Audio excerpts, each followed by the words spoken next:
Pros. Just because something on the job runs out doesn't mean you have to. Order it on the Lowe's app. My Lowe's Pro Rewards members get free same-day delivery on eligible orders over $25. Get the fasteners, hardware, or tools you need to keep the job moving. Order by 2 p.m. and get eligible in-stock items delivered right to your job site by 8 p.m. Members get more at Lowe's. Loyalty program subject to terms and conditions. Subject to availability. Restrictions and terms at lowes.com/shipping terms. Subject to change. Good morning. It's Wednesday, April 8, and this is the Brussels Playbook podcast.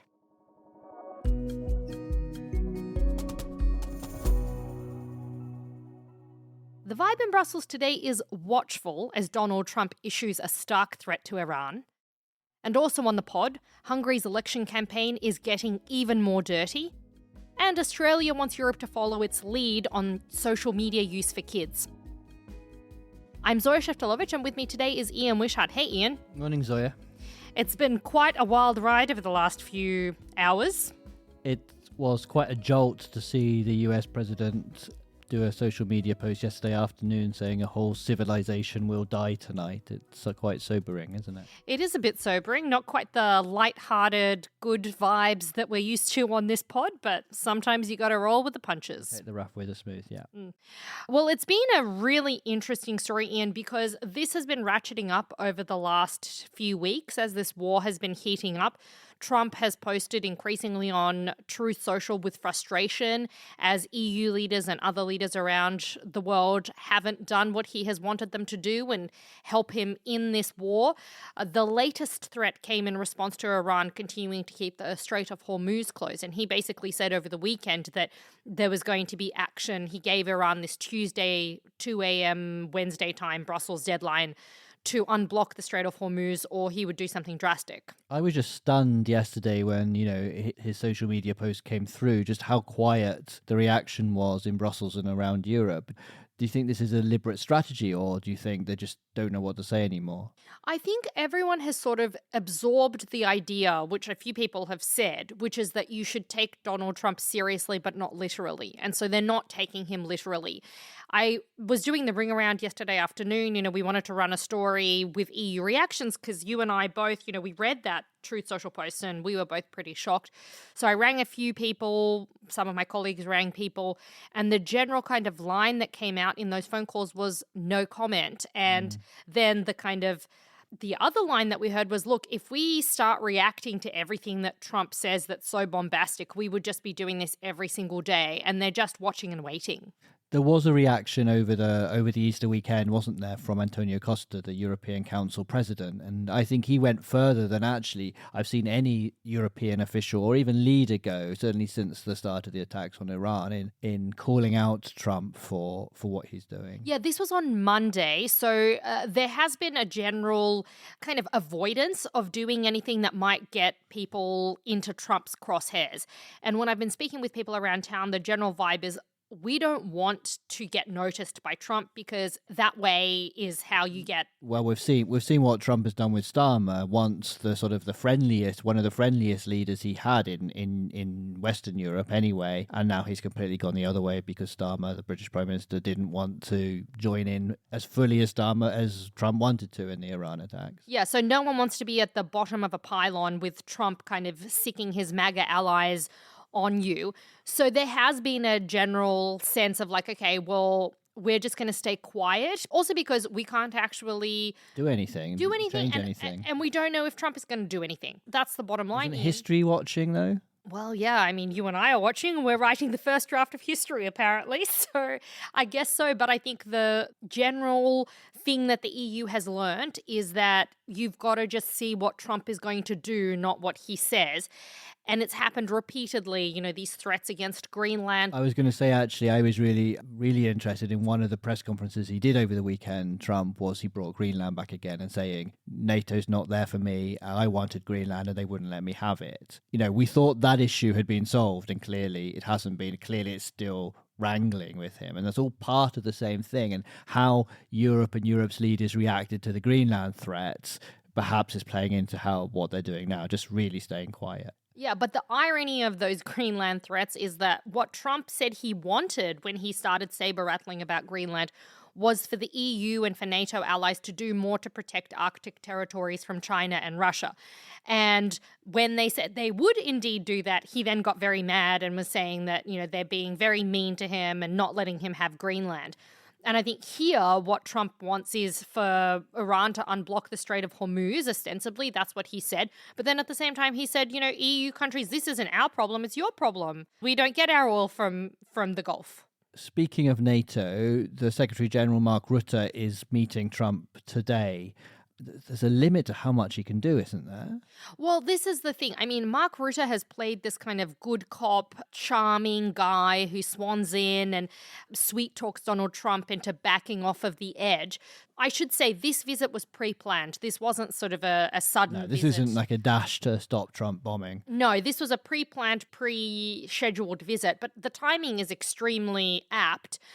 What he could do, we don't know, but what we've seen Rutte do in the past is he comes in and he sort of says he says the things that Donald Trump wants to hear. He says the things that other EU leaders don't want to say. Dare say, yeah. They don't dare say because they are accountable to an electorate, and Rutte isn't. He's appointed. But I was interested in some of the things that the diplomats said to our reporters covering the Rutte visit, is that even now there's no real consensus among the allies about how to deal with Trump. They're kind of sick to death of him, but they don't know what to do. They don't really know what the American president wants anyway. Yeah, and this is something that Victor Jack, one of our colleagues, mentioned that, one of the things that maybe might be discussed today is bringing the topic of Iran onto the table at this big NATO summit in Ankara in July. Although one wonders, A, that's several months away, so it feels kind of late. And B, again, Victor said there's not even agreement that they want to discuss this there.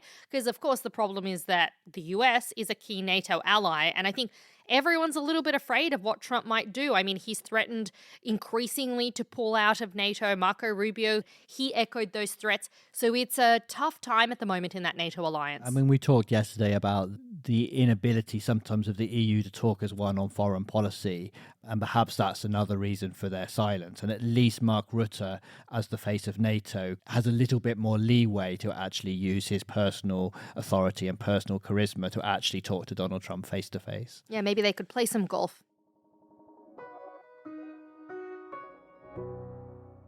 Ian, surprise, surprise, our second story today, it's about Hungary. It may well be the case that we speak about Hungary every day this week. The election Sunday night, or the results come in after the election on Sunday. We at Politico obtained quite a good document yesterday, quite an interesting one, about sort of deepening ties between Hungary and Russia. Yeah, that's right. It's actually several documents that we've got our hands on.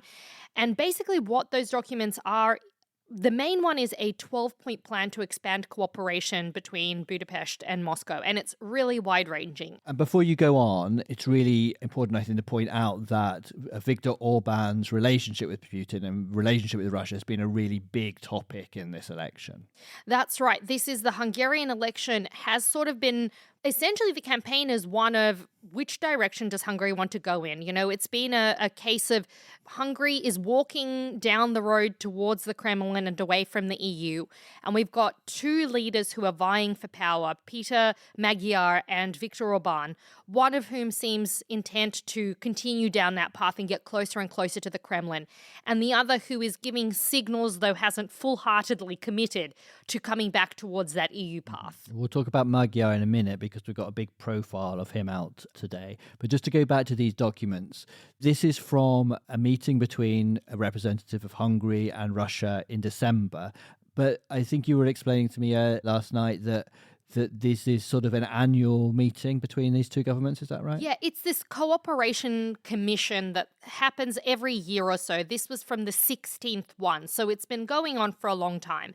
Every year, the Hungarian government and the Russian government, they meet and they commit to kind of closer cooperation in various areas and businesses, investment, all of that kind of stuff. I think it's really stark that this has continued even despite the fact that Russia is waging a full-scale invasion of Ukraine and despite the fact that the EU has placed significant sanctions on Russia. So it's very stark, the difference between the Hungarian approach and the broader EU approach. The thing that makes it interesting is that, Ian, we've known that this was happening. This was not a secret meeting by any stretch, but these are the full documents. So we can see exactly what it was that was committed to. And it's really, really stark the extent to which this is close cooperation. Included in it, there were things like Russian companies could join new energy projects with Hungary. There were closer links on oil, gas, nuclear fuel, that type of thing. Yeah, and even plans for, more teaching of Russian languages in Hungary, more teacher exchanges, more student exchanges. I mean, there's even a section which really kind of caught my eye about circuses, about cooperation on sort of the circus arts. So it really is very broad. And Hungary talking about this is their balanced foreign policy, by which they mean we don't want to be part of the EU, we want to be in the Russian orbit too. I just wonder how much this will play into the election in a few days' time. I think it's all part of what this fight comes down to being about. So we've got, on the one hand, Orbán, who has made this election about, we, Hungary, are sovereign. We're here to say that, my government is here to say that we can have relations with whoever we want. We want to diversify our energy. And if that means buying Russian oil and gas, then we'll buy Russian oil and gas. The flip side of it is that Peter Magyar said, well, that's not sovereignty. That's actually just clientelism to the Kremlin. So let's talk about Peter Magyar then briefly, because we've got this profile that people might want to read on Politico today. I think what's fascinating is that even though he's seen as the big competitor, the big rival to Orbán, actually he doesn't draw huge support amongst the opposition. They just see him as best placed to bring Orbán down. They're talking about, even those on his side talk about his abrasive style, his positions, which is particularly on things like migration and Ukraine, are actually pretty aligned to Orbán in the first place. It's a really textured election, this, in Hungary. Magyar, when I talk to people around town, they're very cautious in Brussels around whether they expect him to be significantly different from Orbán and whether they think that he might unblock all of the various policies that Hungary is currently blocking. There isn't an expectation that he's going to be some magical savior that swans in, like a Donald Tusk in Poland, who came in and swept away all of the law and justice policies of the previous years, or at least tried to. Very much a sort of out of the frying pan into the fire fear, isn't there? Definitely the fear of the unknown with him as well, although he is a member of European Parliament, so there is some familiarity with him in town. But, no one is kind of hailing him as some great savior.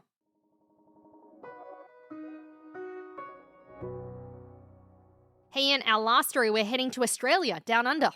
You love it. Oh, any chance to talk about my Australian... We speak about Australia quite a lot on this podcast, given that it's the other side of the world. Well, sometimes Australia comes to Europe, and today is one of those days. So we've been reporting for a while now about this Australian... It's called a social media ban, but actually it's not a social media ban for under 16s.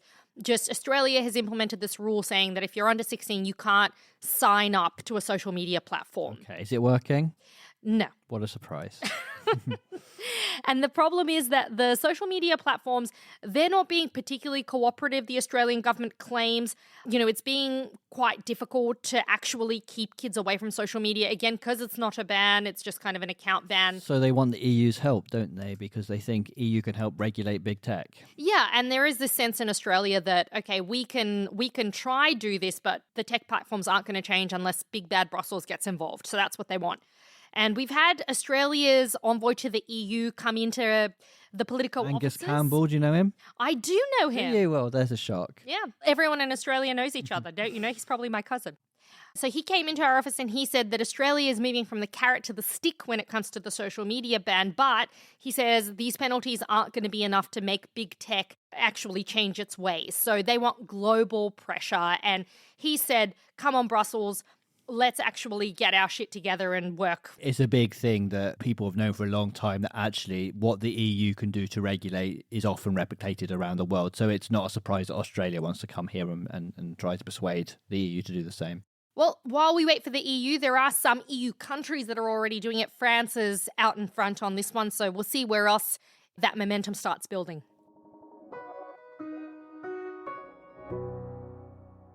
Hey, Ian, we've got a friend of the pod celebrating his birthday today. Oh, yeah? Who's that? Not Nick Vinegar. No, not Nick Vinegar. It's Croatian Prime Minister Andrej Plenković. He's turning 56. Didn't you interview him on a train? I did, on the train to Kiev. We'll hope he's listening. He was the very first friend of the pod. Happy birthday, Andrej. May you get a giant cake full of delicious things. Cherries. I'd like a Black Forest one for my birthday. I said mud cake, but I lied. I actually now have revised. I'd like a Black Forest cake for my birthday. People can WhatsApp in and tell us their favourite cakes. Ooh, yes, people should. I mean, there must be some sort of EU policy. What's your favourite EU-related rule for cakes? We don't like Swiss rolls because there's too many bilateral agreements. That's quite clever, that. I hope you noticed. That was... Especially off the cuff like that. Come on. Yeah. You should be a comedian. Someone should get you a podcast. Folks, please do send us a note.